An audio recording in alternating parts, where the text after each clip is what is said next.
Assalamualaikum warahmatullahi wabarakatuh.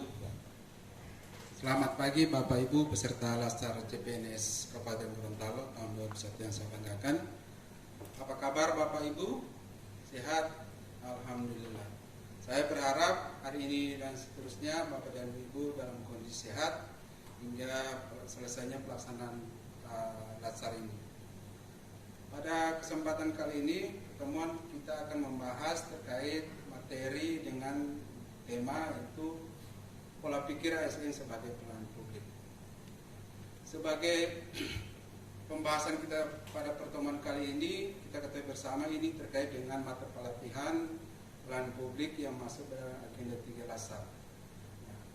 Mata pelatihan pelayan publik ini seperti kita tahu bersama ada 3 materi pokok, yaitu pertama terkait dengan konsep dan prinsip pelayan publik, yang kedua pola pikir aparatur sipil negara sebagai pelayan publik yang akan kita bahas pada pertemuan kali ini, dan ketiga adalah praktek etika dalam pelayanan publik. Nah, sebelum kita lanjut pada pembahasan terkait pola pikir aparatur sipil negara dalam pelayanan publik, baiknya kita lakukan review terkait pertemuan kita sebelumnya, itu yang membahas terkait dengan konsep prinsip pelayanan publik. Nah, mungkin Bapak dan Ibu punya pendapat atau sharing terkait pembahasan kita pada pertemuan sebelumnya. Ya, silakan Pak Iqbal. Ya, bagus. Ada pendapat lain? Ibu Mira? Good. Nah, substansi pembahasan materi kita pertemuan sebelumnya yaitu konsep dan prinsip pelayanan publik. Yang pertama adalah hakikat pelayanan publik itu merupakan implementasi fungsi dari ASN sebagai aparatur negara. Kita tahu bersama fungsi aparatur sipil negara itu ada 3. Yang pertama dia sebagai pelaksana kebijakan publik, yang kedua adalah sebagai pelayan publik, dan ketiga adalah sebagai perekat pemersatu bangsa. Terkait konsep-konsep pelaksanaan pelayanan publik, dalam pembahasan kita sebelumnya, berdasarkan literatur yang ada, pendapat para ahli, kemudian ada regulasi yang mengatur terkait pelayanan publik. Bapak dan Ibu mungkin masih ingat regulasi yang terkait dengan pelayanan publik? Pak Ahmad? Ya benar. Regulasi yang terkait pelayanan publik yaitu Undang-Undang 25 tahun 2009 tentang pelayanan publik. Yang substansinya adalah pelayanan publik adalah merupakan rangkaian kegiatan terkait pemenuhan kebutuhan masyarakat dalam bentuk barang dan jasa yang diselenggarakan oleh organisasi pelayanan publik. Nah, dalam pelayanan publik ini kita sebagai ASN tentunya tidak bisa dilaksanakan kalau tanpa ada prinsip-prinsip pelayanan publik. Bapak dan Ibu tahu persis dalam pertemuan sebelumnya ada beberapa prinsip pelayanan publik. Dan Bapak Ibu mungkin ada yang bisa menyebutkan salah satunya, Pak Randy, ya, partisipatif. Nah, dari 9 prinsip pelayanan publik ini, yang pertama partisipatif, transparan, responsif, tidak diskriminatif, mudah dimengerti, hingga pada prinsip berkeadilan. Nah, dalam prinsip penyelenggaraan pelayanan publik ini ada 3 unsur yang terkait dengan pelayanan publik. Yang pertama organisasi pelayanan publik, yang kedua adalah penerima layanan, dan ketiga kepuasan masyarakat. Ini terkait atas respon organisasi penyelenggara dengan penerima layanan publik. 3 unsur ini yang memang menjadi inti penting dalam pelayanan publik. Nah, ini kurang lebih substansi terkait konsep yang kita bahas pada pertemuan sebelumnya. Nah, kita akan lanjut pada pembahasan materi berikutnya. Nah, sebelum lanjut mungkin kita akan lakukan suatu permainan. Nama permainannya adalah harimau makan harimau. Nah, instruksinya adalah pertama, silakan Bapak dan Ibu berdiri dengan merentangkan kedua tangan, di mana posisi tangan kanan dengan posisi menghadap ke atas, sementara untuk posisi tangan kiri dengan telunjuk menghadap ke bawah. Sehingga posisi telunjuk tangan kiri Bapak nanti akan berada di atas telapak tangan dengan posisi ini. Sehingga Nah, aturan permainannya adalah pertama, saya akan bercerita. Nah, pada saat bercerita itu ketika Bapak dan Ibu mendengar kata harimau, maka secara spontan tangan kanan Bapak Ibu akan berusaha menangkap telunjuk tangan kiri yang dari teman Bapak samping kiri. Nah, di saat bersamaan Bapak dan Ibu akan berusaha melepaskan tangan kiri sehingga tidak bisa ditangkap oleh teman Bapak di samping kiri. Bapak dan Ibu sudah paham instruksinya, kita bisa mulai. Ya, baik. Sekarang setelah kita melakukan permainan harimau akan harimau, kita lanjut pada materi kedua terkait pola pikir aparatur sipil sebagai.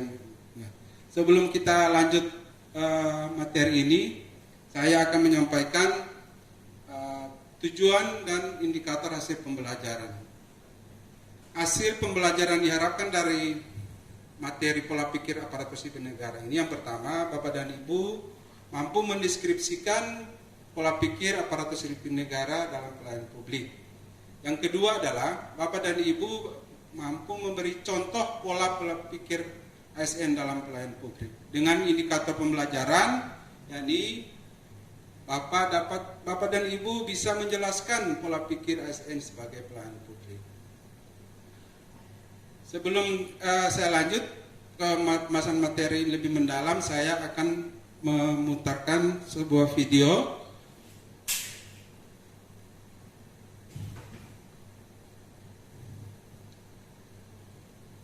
Instruksinya adalah silakan Bapak dan Ibu menyimak video ini, kemudian membuat catatan poin-poin penting terkait tampilan video ini.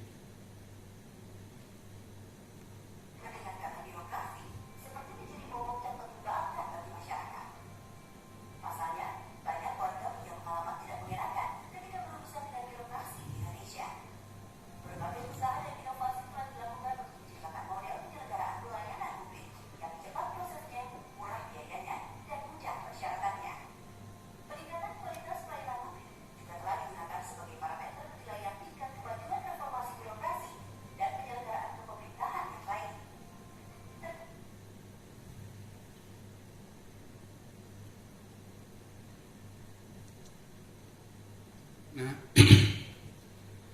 tadi dari tampilan layar video tadi, Bapak dan Ibu mungkin sudah memiliki catatan-catatan terkait tampilan ini. Silakan Bu Nancy. Ya, bagus. Pak Samsul mungkin ada pendapat lain? Terima kasih. Nah, beberapa catatan yang disampaikan oleh Bapak Ibu terkait tampilan video itu, pertama bahwa pelayanan dalam birokrasi kita masih menjadi momok. Yang kedua adalah ada keinginan perubahan terkait pelayanan publik. Yang ketiga ada regulasi yang terkait dengan pelayanan publik. Dan keempat ada tuntutan masyarakat terkait dengan pemenuhan kebutuhan layanannya.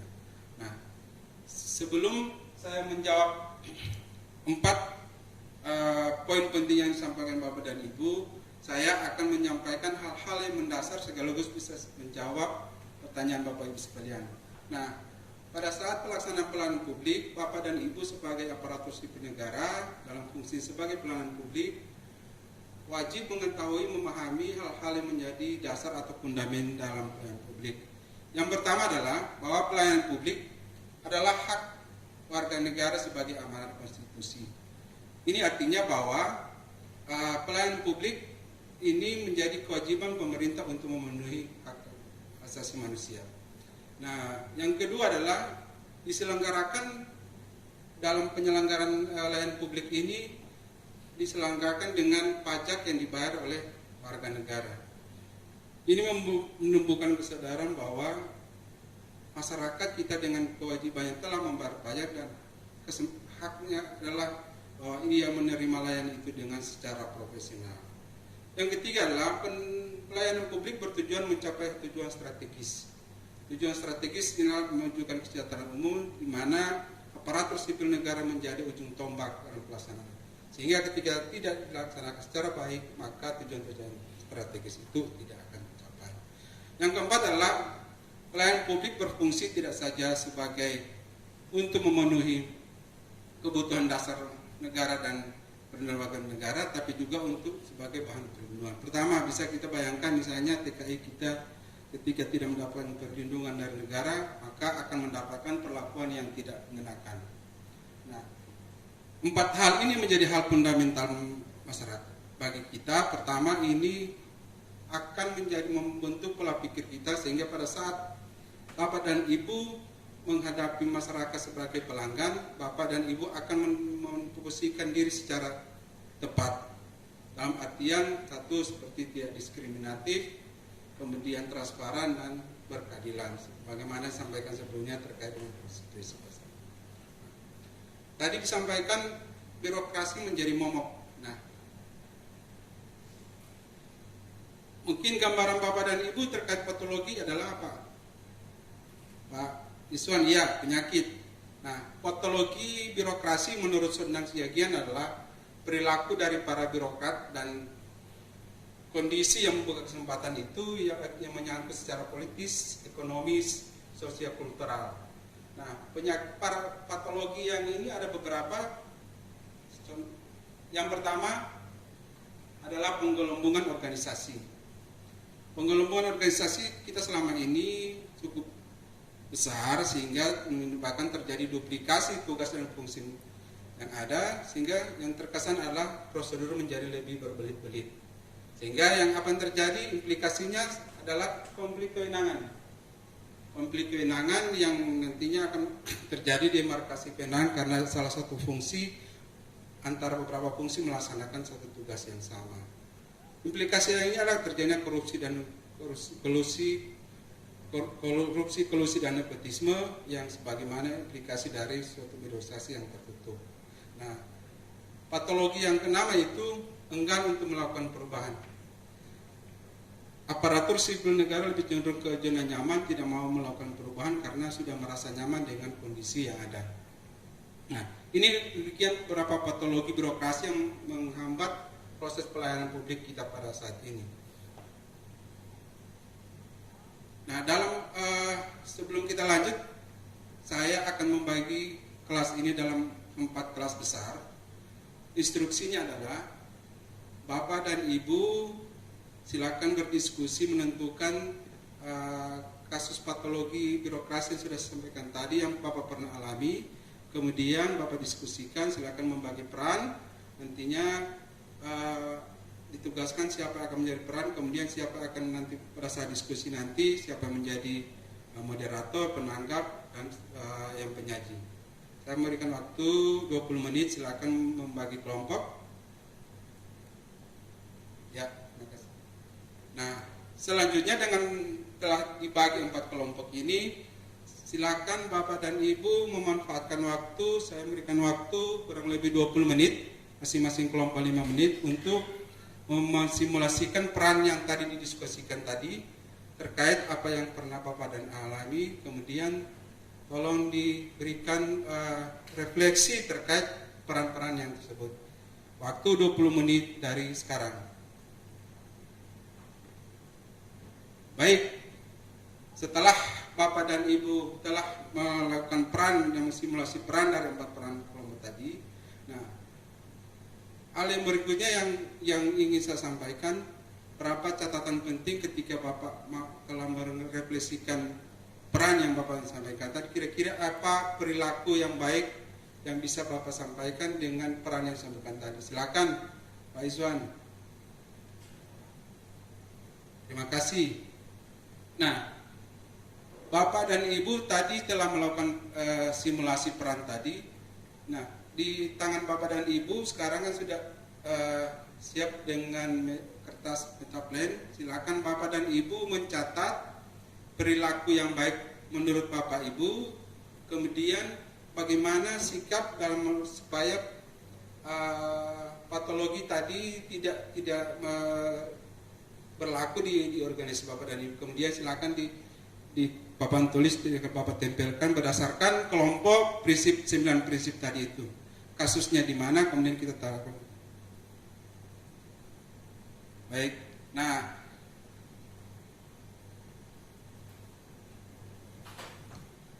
ada 9 prinsip yang terkait prinsip dasar partisipatif hingga dengan berkeadilan. Silakan Bapak dan Ibu kelompokkan hasil kesimpulan Bapak dan Ibu untuk kita kondisikan mana yang menurut Bapak dan Ibu baik untuk kegiatan. Nah, sebelum lanjut, ada beberapa yang harus saya sampaikan terkait lanjutan penyampaian sebelumnya. Nah, dari kategori yang sudah dikondisikan tadi berdasarkan hasil catatan Bapak dan Ibu sekalian, proses perubahan sikap pola pikir aparatus sipil negara itu diawali dengan prinsip dasar dan fundamental. Nah, ketika dengan prinsip dasar fundamental ini perubahan sikap tidak akan terjadi ketika tidak terjadi perubahan sikap atau perubahan mindset. Nah, dengan perubahan mindset ini akan terjadi perubahan paradigma yang akan mendorong terjadinya budaya birokrasi yang melayani. Ini terartikulasi dalam nilai, perilaku, dan tingkah laku Bapak dan Ibu seperti yang kita kenal dengan 7P. Yang pertama, passionate, progresif, proaktif, from, passion, proporsional, fungsional. Nah, passional itu artinya adalah semangat. Pelanggan yang datang ke kantor Bapak dilayani dengan sepenuh hati, kemudian di proporsional, tidak berbelit-belit, tidak mengada-ngada, kemudian fungsional itu secara tepat waktu. Nah, 7 sikap ini menjadi pola pikir nanti pada saat Bapak dan Ibu melakukan pelayanan publik. Nah, sampai di sini ada yang mungkin yang bisa Bapak tanyakan terkait penjelasan saya tadi? Ya, baik. Nah, tidak terasa waktu saya sudah diberikan oleh sinyal panitia bahwa waktu akan selesai. Nah, kita memberikan kesimpulan yang pertama bahwa proses budaya pelayanan publik itu dimulai dengan pengenalan terhadap prinsip dan fundamental hingga terjadi proses pembelajaran sehingga terartikulasi dalam bentuk sikap dalam bentuk budaya pelayanan publik. Nah, untuk penugasan Bapak dan Ibu, saya memintakan untuk membuat kesimpulan kemudian rencana aksi terkait dengan pelayanan publik dalam bentuk sikap perilaku pada masing-masing instansi Bapak dan Ibu. Kemudian nanti kita akan bahas pada pertemuan selanjutnya terkait dengan praktik etiket. Demikian pembahasan kita kali ini. Mohon maaf jika ada hal-hal yang kurang berkenan. Terima kasih atas partisipasi dan kerja bersama Bapak dan Ibu. Kita akan bertemu pada pembahasan materi ketiga, yaitu praktik etiket pelayanan publik. Demikian penyampaian saya. Terima kasih. Assalamualaikum warahmatullahi wabarakatuh.